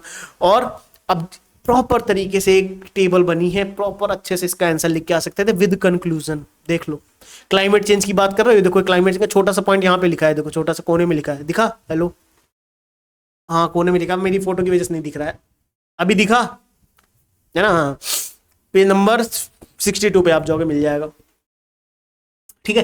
तो ये क्या है, मतलब ये मैं आपको सिर्फ ये दिखाना चाह रहा हूँ, सवाल सॉल्व हो सकते थे सिर्फ पीवाईक्यू पैस लिख सकते थे, बहुत सारे सवाल, एक दो नहीं, जीएस थी कि 17 से 18 सवाल आप लिखने की स्थिति में हो, 17 से 18 सवाल। कुछ सवाल नए आए हैं, मुझे पता है कंफर्म नए आए हैं, लेकिन कुछ नहीं आता था फिर भी आप उनका आंसर लिख सकते थे, भले थोड़ा मार्क कम हो जाते, 5 की जगह 3 ही मिलते, मिलते जरूर, लिख खाली ना छोड़ के आने देते हम आपको। इस स्थिति तक लेकर गया था मैं आपको। चलो आगे देख लेते, थोड़ा तेजी से कर ले, मतलब मैं पढ़ा तो रहा हूं, थोड़ा तेजी से मैं बता देता हूं ताकि आराम हो जाए, जल्दी से आपका समय भी ना वेस्ट हो, क्योंकि यही मैं बार बार रिपीट ही करता रहूंगा फिर तो, ठीक है। थोड़ा मैं तेजी से बता देता हूं। क्वेश्चन नंबर अगर आपको 10 देखना है, सवाल क्या कर रहा है, discuss the major causes of human trafficking.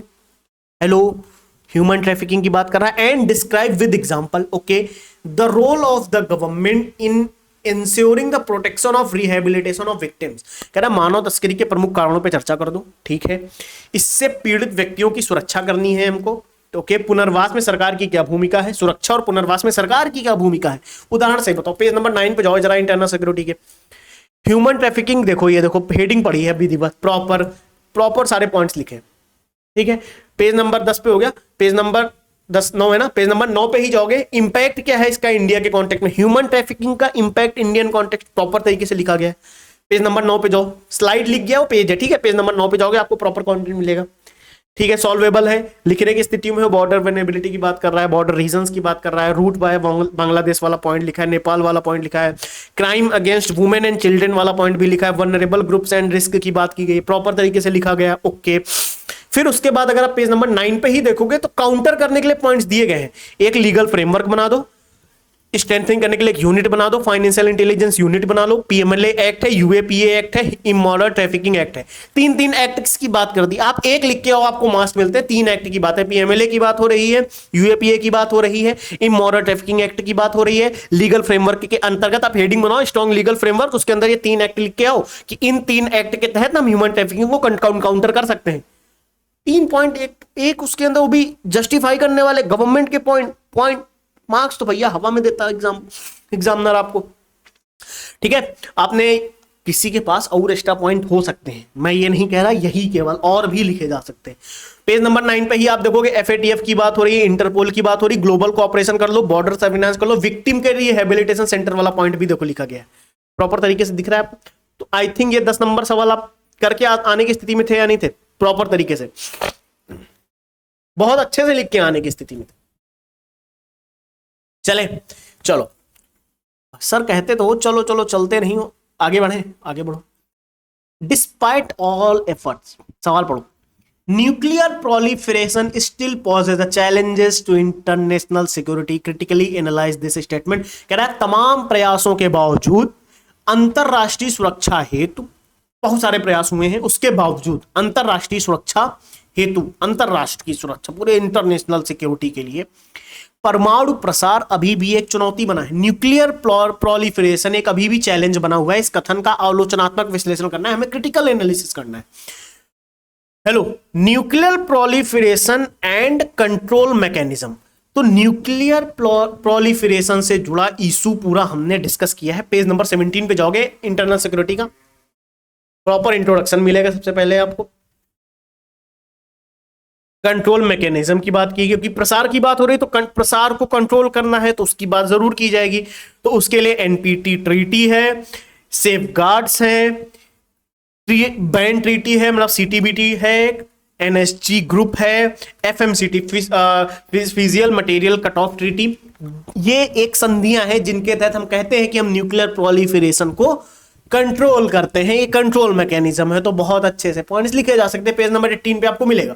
फिर पेज नंबर आप 18 पे ही आप देखो, कह रहा है चैलेंजेस क्या हैं, क्रिटिकली एनालिसिस करना है ना, तो हमें उसकी कमियां तो बतानी ही पड़ेंगी। दीज आर द चैलेंजेस कि some country have signed treaty, ये ट्रीटी को बहुत सी कंट्रियों ने साइन किया है बट रेटिफाइड नहीं किया है अभी, और लिमिटेशंस भी दी गई हैं। डबल स्टैंडर्ड्स की बात कर रहा है, टेक्नोलॉजिकल लीकेजेस की बात कर रहा है, डिफिकल्टीज की बात कर रहा है। पेज नंबर 18 पे ही आपको कंटेंट मिल जाएगा, इंटरनल सिक्योरिटी की पीडीएफ में आप जाओगे, न्यूक्लियर प्रोलिफरेशन वाला पॉइंट आपको मिलेगा।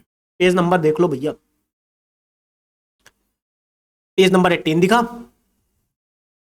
ठीक है। पेज नंबर 18 यहां पे भी है और पेज नंबर 18 यहां पे भी है, और यही नहीं, पेज नंबर 18 पे भी आप कंक्लूजन भी देखोगे, ठीक। 8 नंबर सवाल, इसको बाद में करते हैं, बाद में बताऊंगा मैं आपको, डोंट वरी। 19 नंबर सवाल छोड़ा है, 8 नंबर छोड़ा है, रुक जाओ। 7 नंबर देखते हैं। 7 नंबर सवाल देखो, कह रहा है जैव प्रौद्योगिकी, बायोटेक्नोलॉजी फिर से आ गया है, में हुई हाल की प्रगति, करंट, विशेषकर जीनोम एडिटिंग, पीवाईक्यू बैच में कराया है, ध्रुव बैच में बहुत अच्छे से कराया है। भारत की कृषि उत्पादकता जलवायु प्रतिरोध क्षमता को कैसे परिवर्तित कर रही है, इसका 2024-25 के विशिष्ट उदाहरणों से परीक्षण कीजिए। देखो 2024-25 का हो सकता है एग्जांपल न मिले, लेकिन हो सकता मिल जाए, बट कह रहा है कि जीनोम एडिटिंग भारत की कृषि उत्पादकता और जलवायु प्रतिरोध क्षमता को कैसे परिवर्तित करता है। पेज नंबर 26 पे जाओ। Biotechnology is multi disciplinary branch, जिसमें बायोलॉजी की बात की गई है, टेक्नोलॉजी की बात की गई, ह्यूमन लाइफ की बात की गई, बढ़िया सा एक इंट्रो तैयार है। उसके बाद बायोटेक्नोलॉजी के बारे में पॉइंट्स दिए गए हैं। उसके बाद एग्रीकल्चर की बात कर रहा है ना, एग्रीकल्चरल प्रोडक्टिविटी की बात कर रहा है। एग्रीकल्चरल प्रोडक्टिविटी में genetically modified GM crops, genome editing, ये देखो, ये देखो, ये देखो, पेज नंबर 27, ठीक। और नहीं, यहीं पे नहीं रुकते हैं अपन लोग, पेज नंबर 29 पे जाओ। एग्रीकल्चर सेक्टर में बीटी कॉटन देख लो, बायो फर्टिलाइजर देख लो, टिश्यू कल्चर देख लो फिर से, ठीक है। यहीं पे नहीं रुकेंगे हम लोग अभी, क्योंकि पेज क्वेश्चन नंबर 7 चल रहा है ना। क्वेश्चन नंबर 7 के लिए जरा पेज नंबर 22 पे आओ। एग्रीकल्चर से रिलेटेड टेक्नोलॉजी इनोवेशन की बात करो, एग्रीकल्चर की बात करो, प्रिसीजन एग्रीकल्चर जिसमें बायोटेक्नोलॉजी, ये देखो पूरा दिया है। यही नहीं, क्लाइमेट की बात कर रहा है ना सवाल में, तो ये देखो क्लाइमेट का पॉइंट, वो भी इंश्योरेंस प्रॉपर गवर्नमेंट की स्कीम के तहत एग्रीकल्चर वाला पॉइंट 22 नंबर पेज पे लिंक के साथ लिखा गया है।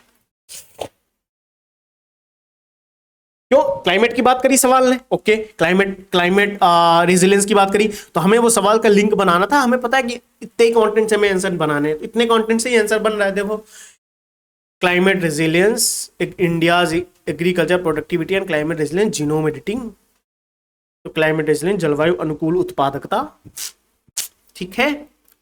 सवाल सॉल्व होता हुआ दिख रहा है, लिख पाने की स्थिति में हो, बढ़िया।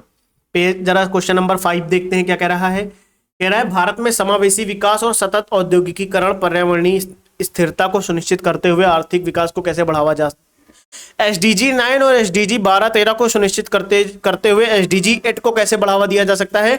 पेज नंबर इन्वायरमेंट की पीडीएफ पेज नंबर 30 पे जाओ, एसडीजी 8 के पॉइंट देखो, एसडीजी 9 के पॉइंट देखो, एसडीजी 13 के पॉइंट देखो, एसडीजी 12 के पॉइंट देखो, विद इनिशिएटिव गवर्नमेंट के इनिशिएटिव के साथ कि एसडीजी 8 के लिए गवर्नमेंट के क्या इनिशिएटिव है, एसडीजी 13 के लिए गवर्नमेंट के क्या इनिशिएटिव है, एसडीजी 12 के लिए गवर्नमेंट के क्या इनिशिएटिव है, एसडीजी 9 के लिए गवर्नमेंट के क्या इनिशिएटिव देखो लिखे हुए हैं प्रॉपर, ठीक है। यही नहीं, पेज नंबर 31 पे जाओगे, फिर एसडीजी 13 पे आपको क्लाइमेट एक्शन से रिलेटेड पॉइंट मिलेगा, एसडीजी 12 पे जाओगे कंजम्पशन एंड प्रोडक्शन से रिलेटेड पॉइंट मिलेगा जो कि क्लाइमेट रेजिलियंस और सर्कुलर इकोनॉमी की बात करता है, ठीक है। उसमें इनिशिएटिव गवर्नमेंट का लिखा गया है, ठीक है। फिर यही नहीं, आप आगे भी देखोगे तो उसी के आगे पेज नंबर पे आओगे तो ये देखो आगे पॉइंट्स मिलेंगे आपको, ठीक है। SDG 1, 10 and green job circular economy, फिर एसडीजी 8 की बात हो रही, 9 की बात हो रही, 12 से 13 की बात हो रही। बेटा ऐसे सवाल लिख पाओगे आप लोग? और दिखाएं, चलो पेज नंबर क्वेश्चन नंबर 5 पे आते हैं। रोजगार विहीन विकास, jobless growth is a major concern for Indian economy. ये तो पहले भी देखा है, अभी कितनी बार सवाल में आया था। Okay, in this backdrop analyse the reason behind the stagnation of employment elasticity in the manufacturing sector. भारतीय अर्थव्यवस्था के लिए एक बड़ी चिंता है क्या? जॉबलेस ग्रोथ, रोजगार विहीन विकास। विकास तो हो रहा है, जॉब्स क्रिएट नहीं हो रही है, चिंता है। ओके, इस पृष्ठभूमि में विनिर्माण क्षेत्र में रोजगार लोच की स्थिरता के पीछे कारणों का विश्लेषण, मतलब मैन्युफैक्चरिंग सेक्टर में जॉब्स नहीं बन रही हैं, तो जॉबलेस ग्रोथ की बात की गई। पेज नंबर 3 में देखो, प्रॉपर मैन्युफैक्चरिंग आउटपुट ग्रोथ के साथ industrial employment growth lower than manufacturing output growth, capital intensive automation, reduced employment elasticity, skill mismatch widened, stagnation of employment elasticity की बात कर रहा है। रोजगार लोच में स्थिरता है तो वही है jobless growth and skill gap. Capital intensive automation reduced, capital intensive automation reduced, employment elasticity, skill mismatch widened. इसी में आगे आप देखो जॉबलेस फिनोमिना की बात की गई, लो जॉब इलास्टिसिटी का पॉइंट भी लिखा गया, आप समझ के लिख सकते हैं। पेज नंबर 25 पे देखो मिल जाएगा। फिर इसी सवाल को आप देखो, पेज नंबर 25 पे ही जॉबलेस ग्रोथ का फिनोमिना की बात की गई। Automation, AI and robotics reduce demand for low skill workforce, low skill formal jobs. AI की वजह से जॉब्स कम हो रही हैं। ओके, ये वाला point. Sectoral concentration service benefited more, manufacturing job creation remained weak. That is the point, लिख सकते थे आप। फिर उसी में आगे देखो ऑटोमेशन की बात फिर से की गई है। दीज आर द पॉइंट जो आप बहुत आसानी से लिख के आ सकते थे। आई होप चीजें क्लियर हुई होंगी, आपको समझ आया होगा कुछ तो, है ना। और चीजें मतलब थोड़ा समझ में इसी तरीके से आती हैं जब चीजों को आप बार बार रिवाइज कर लोगे, बार बार अगेन एंड अगेन रिवाइज करोगे, तब चीजें और क्लियर होगी। मतलब तब बेटर अंडरस्टैंडिंग डेवलप इस चीज की होती है कि आप आंसर लिख पा रहे हो या नहीं, है ना। तो ये तो खैर लिख पा रहे थे आप। और आगे देख लेते हैं एक बार। एक तो कल बहुत बारिश हुई, बारिश भी हुई है, हवा भी काफी चली है, मतलब बहुत नहीं, बारिश हुई है, कई जगह तो ओले वगैरह भी पड़े हैं। तो ये तो हो गया अपना 4, 5, 6 नंबर सवाल। 5 नंबर पे आते हैं, 5 नंबर हो गया। अच्छा, 4 नंबर पे, how are digital payment system promoting financial inclusion in India. Online statement सवाल है। डिजिटल भुगतान प्रणालियां भारत में वित्तीय समावेशन को कैसे बढ़ावा दे रही हैं। इकोनॉमी के पीवाईक्यू बैच के कंटेंट में आप 25 पेज नंबर पे जाओगे तो डिजिटल फाइनेंशियल इंक्लूजन के बारे में एज इट इज आपको पहले तो बताया गया है क्या है, फिर उसके पॉइंट्स उसी में समाहित है। और ये अगर आप देखो यूपीआई की बात, भीम की बात, आधार पे की बात, जेम ट्रिनिटी की बात, यानी जनधन आधार मोबाइल की बात, मैं कह रहा हूं आप देख लो जाके पूरे पीवाईक्यू बैच में, साइंस एंड टेक्नोलॉजी में, इकोनॉमी के कंटेंट में भर भर के मिलेगा, भर भर के मिलेगा। जेम की हर जगह बात हो रही है, यूपीआई की बात हो रही है, भीम की बात हो रही है, जेम ट्रिनिटी की बात करें, ध्रुव बैच में चले जाओगे तो इकोनॉमी में तो बहुत जगह मिलेगा आपको कंटेंट, ठीक है। तो पेज नंबर 25 पे आपको मिल जाएगा। उसके बाद पेज नंबर 86 पे जाओगे तो आपको बैंकिंग से रिलेटेड पॉइंट मिलने वाला है, जो कि सिर्फ और सिर्फ मैंने पर्टिकुलरली हाईलाइट किया है वो point. Digital banking and payment system integrated marginalised group into the financial main stream, इसके थ्रू आप आंसर लिख सकते थे, ठीक है। ये देखो डीबीटी, जैम हर जगह मिलेगा, ये तो हर जगह मिलने वाला है। मैं कुछ स्पेसिफिक आपको दिखाना चाहता हूँ, कुछ स्पेसिफिक पर्टिकुलर के कुछ जो पॉइंट्स हैं। पेज नंबर 86 पे ही आप देखो, जैम ट्रिनिटी, प्रधानमंत्री मुद्रा योजना, फिर उसके बाद पीएमजेडीवाई। अब ये पीएमजेडीवाई का क्यों पैसा कहाँ जाएगा, हाथ में थोड़ी देगा, कि अकाउंट में ही तो आएगा। तो डिजिटल फाइनेंशियल इंक्लूजन हो रहा है कि नहीं हो रहा है। अगर हम स्किल इंडिया की बात करें तो पैसा कहाँ भेज रहे हैं उसको, पैसा कहाँ आ रहा है उसका। अगर हम जनधन योजना की बात करें, जेएमडीएनडी की बात कर रहे हैं, प्रधानमंत्री मुद्रा योजना की बात करें, किसान सम्मान निधि की ही बात कर रहे हैं, पैसा कहाँ आ रहा है, अकाउंट में आ रहा है।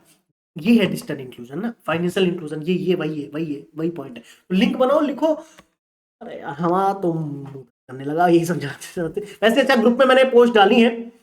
हेलो हेलो हेलो, सब चल रहा है प्रॉपर? हाँ, मैंने ग्रुप में पोस्ट डाली है, अगर आप देखोगे तो आपको दिख जाएंगी ऑलरेडी, है ना। ये ग्रुप में मैंने एक एक करके पोस्ट कर रहा हूँ ताकि बच्चों तक जानकारी पहुंच जाए कि आप सही बैच में जुड़े थे, गलत बैच में नहीं थे। आपको आंसर्स लिख सकते थे वहां से। विश्वास नहीं होता ना जब तक प्रूफ ना दो। आजकल टीचरों को प्रूफ देना पड़ता है। मैं मास्टर नहीं हूँ, मैं आपका साथी हूँ, एक दोस्त हूँ जो आपको आपकी पढ़ाई में हेल्प कर रहा है, बस और कुछ नहीं। पेज नंबर 86 पे आप जाओगे तो डिजिटल लिटरेसी वाला पॉइंट आप देख लो। वहां से भी आप फाइनेंशियल लिटरेसी वाला पॉइंट, क्योंकि फाइनेंशियल लिटरेसी होगी तभी फाइनेंशियल इंक्लूजन और बेटर हो पाएगा कहीं ना कहीं। तो ये वही वाला पॉइंट है।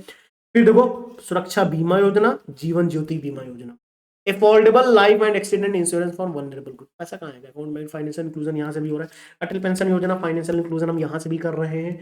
ओके, फिर किसी को पे, अच्छा हाँ, इकोनॉमी के ध्रुव बैच में अगर आप जाओगे ना, 205 पेज नंबर स्लाइड, हेलो ये देखो दिख रही पेज नंबर, दिखा है 205 पेज नंबर पे अगर आप जाओ तो 205 पेज नंबर पे ऑलरेडी इस पॉइंट्स आपको मिल जाएंगे।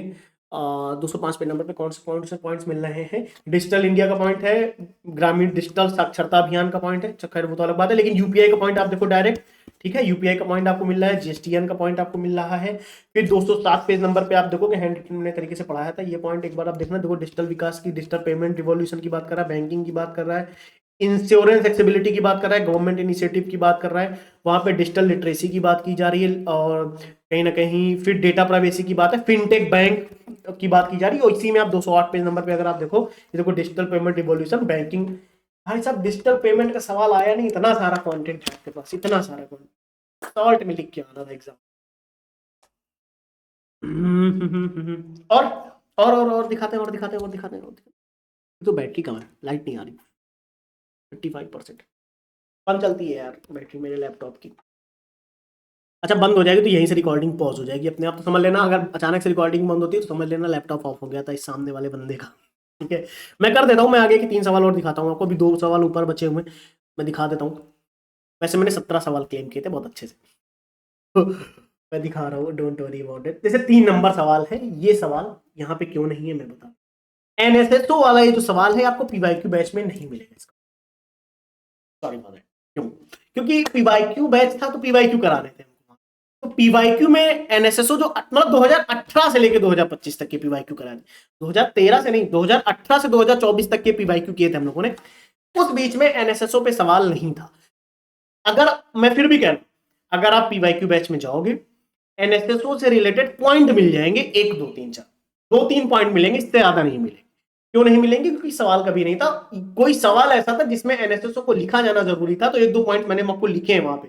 तो उस सिर्फ 2 3 पॉइंट्स के बेस पे आप आंसर नहीं लिख सकते, जब तक 2 3 स्लाइड, 4 5 स्लाइड का कंटेंट ना मिल जाए। 2 3 मतलब मिनिमम 3 स्लाइड तो मिल जाए, 2 स्लाइड तो मिल जाए। तो जब तक 2 स्लाइड का कंटेंट नहीं मिला है हमें, तब तक मैंने आपको नहीं दिया। ठीक है, तो एक ये सवाल था। लेकिन इतने सारे सवाल मैंने आपको करा दिए हैं। उसके बाद फिर जब ये 2 नंबर सवाल पे होगा ना, तो ये सवाल डायरेक्टली नहीं मिलता पीवाईक्यू बैच में। कह रहा है नए विमानपत्तनों के निर्माण से भारत में औद्योगिकीकरण एवं विकास की राह आसान होगी। जैसे ये सवाल सब 15 16 सवाल कराने के बाद की मैं बात कर रहा हूँ, 3 4 सवाल है जो पीवाईक्यू बैच से सॉल्व हो सकते हैं, लेकिन मैंने क्लेम नहीं कर रहा हूं इनको। ये सवाल अगर आप देखो तो इसका आंसर मैंने आपको लिखा है, ये यहाँ पे मैंने आंसर लिख के दिया है प्रॉपर। ठीक है, ये आंसर लिख दिया मैंने आपके लिए, वो अलग बात है। अभी इसको मैंने डिटेल में नहीं किया, इसको बहुत सारे एग्जांपल्स में ऐड होंगे, भी don't worry about that. But इस सवाल को लिखने, इस आंसर को लिखने के लिए मैंने किन किन चीजों का यूज किया ना, मैं आपको वो दिखाता हूं, ध्यान से देखना। यहाँ पे ध्रुव बैच में जाएंगे, आंसर राइटिंग क्लास, वहां पे आपको पॉइंट, वहां पे हेडिंग आप देखोगे टाइप्स ऑफ इंफ्रास्ट्रक्चर, वहां से इसका पॉइंट लिख सकते हो। फिर ध्रुव बैच की आंसर राइटिंग पे आप जाओगे, नोट्स जो 3 है, ध्रुव बैच के नोट्स 3 जो इकोनॉमी के हैं, उसमें आप इकोनॉमिक सिग्निफिकेंस वाली हेडिंग पे जाओगे, वहां से आंसर लिखा जा सकता है। फिर ध्रुव बैच की आंसर राइटिंग में आप जाओगे इंफ्रास्ट्रक्चर एंड एम्प्लॉयमेंट लिंकेजेस, आप उस पे जाओगे तो वहां से आंसर लिखा जा सकता है। यानी ध्रुव बैच की इकोनॉमी की जो तीसरी पीडीएफ है, उसकी इन 3 हेडिंग से इस क्वेश्चन के आंसर को थोड़ा बहुत लिखा जा सकता है। थोड़ा नहीं है, पीवाईक्यू बैच में नहीं था, इस वजह से मैंने इसको हेडिंग नहीं डाली ना। लेकिन ध्रुव बैच से देखो कैसे लिखा जा सकता है, ऐसे लिखा जा सकता है। ठीक है, अभी पीवाईक्यू को और मैं थोड़ा इंप्रूव करने वाला हूँ। खैर अगर जीएस3 का बैच आ गया तो अलग बात है, अदरवाइज मैं पीवाईक्यू को और इंप्रूव करूंगा। हो गया। चले, वैसे देखो यहाँ पे लिखा है this part is not directly available in provided source. जो प्रोवाइडेड सोर्स मेरा था, जैसे ध्रुव बैच जो मेरा था, जो पीवाईक्यू सोर्स बैच था मेरा, उसका जो नोट्स था उसमें नहीं था, इसलिए मैंने लिख दिया है। बट डोंट वरी, ये सवाल ऐसे कर सकते थे आप ध्रुव बैच से, ठीक है। और देख लेते हैं, ये देखो, identify the critical challenges faced by handicraft industries. PYQ batch में आपको हैंडीक्राफ्ट का सवाल नहीं मिलेगा। इकोनॉमी जीएस3 में, जीएस3 की मैं बात करूं, क्यों नहीं मिलेगा, क्योंकि पहले सवाल नहीं आया था पीवाईक्यू का, इस वजह से नहीं कराया। बट यही नहीं रुकते, आप जरा इस पे पीवाईक्यू बैच के एग्रीकल्चर के अगर आप कंटेंट में जाएंगे और उस एग्रीकल्चर की हेडिंग में जाएंगे, policy based strategies for poverty reduction, तो वहां पे आपको एक पॉइंट मिलता है जो कि आप हैंडीक्राफ्ट इंडस्ट्रियल सेक्टर से रिलेटेड है, जो कि उससे जुड़ा हुआ पॉइंट है। जैसे ये देखो, promotion of rural industries such as handicraft for poverty reduction sources. अब जैसे यहाँ पे देखो ये पॉइंट लिखा है प्रमोशन ऑफ, ये वाला पॉइंट तो लिखा जा सकता है, लेकिन मैं इसको क्लेम नहीं करूंगा क्योंकि डायरेक्टली 3-4 स्लाइडें नहीं मिलेंगी आपको, अलग अलग पॉइंट बिखरे हुए मिल रहे हैं, इस वजह से मैं इसको क्लेम नहीं कर रहा हूँ। जैसे ये ध्रुव बैच के नोट्स में जाओगे तो वहां पे भी आपको इंडस्ट्रियल सेक्टर से, हैंडीक्राफ्ट सेक्टर से मिलेगा। ध्रुव बैच के नोट्स 2 में जाओगे तो वहां पे भी आपको इंडस्ट्रियल सेक्टर से, उससे हैंडीक्राफ्ट सेक्टर से मिलेगा, क्योंकि हम एमएसएमई की बात करते हैं, इजिली आप कर पाओ। फिर यही नहीं, इस सवाल को लिखने के लिए, इस एक पहले नंबर सवाल को लिखने के लिए आप अगर ध्रुव बैच के नोट्स 2 में जाओ तो हेडिंग आप देखो तब भी मिलेगा, यहां पे भी आपको मिलेगा, यहां पे भी आपको,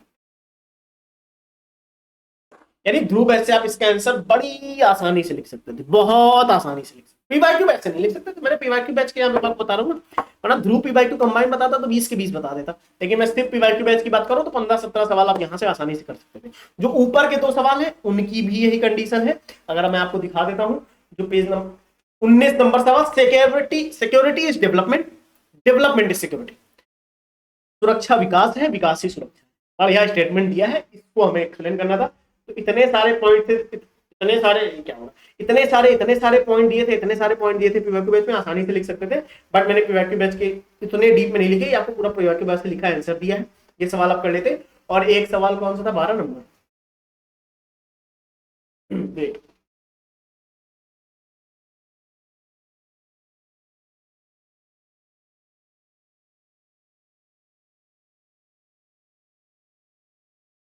आठ, 8 नंबर।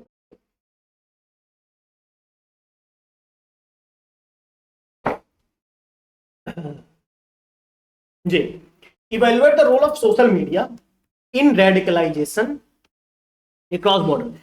अगर आपने पीवाईक्यू बैच पढ़ा है तो ईमानदारी से मैं बताता हूँ बात, आप देख लेना, क्लास पढ़ लेना, मैं आप क्लास में देखोगे आपको दिख जाएगा। आप अगर वहां पे देखोगे मैंने रेडिकलाइजेशन वाला पॉइंट कम से कम 20 बार एक्सप्लेन किया कि सोशल मीडिया के थ्रू टेररिस्ट ग्रुप रेडिकलाइज लोगों को रेडिकलाइज करने का प्रयास करते हैं, बहुत भड़काने का प्रयास करते हैं ताकि वो अपनी विचारधारा को प्रमोट कर सके, अपनी विचारधारा को लोगों तक पहुंचा सके। तो ये चीज मैंने आपको वहां पे कई कई एग्जांपल्स के फॉर्म में समझाई है।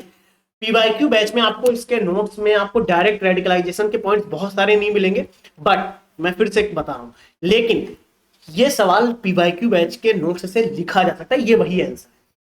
ये देखो, पीवाईक्यू बैच में साइंस एंड टेक्नोलॉजी में आप जाओगे तो आपको कंटेंट मिल जाएगा।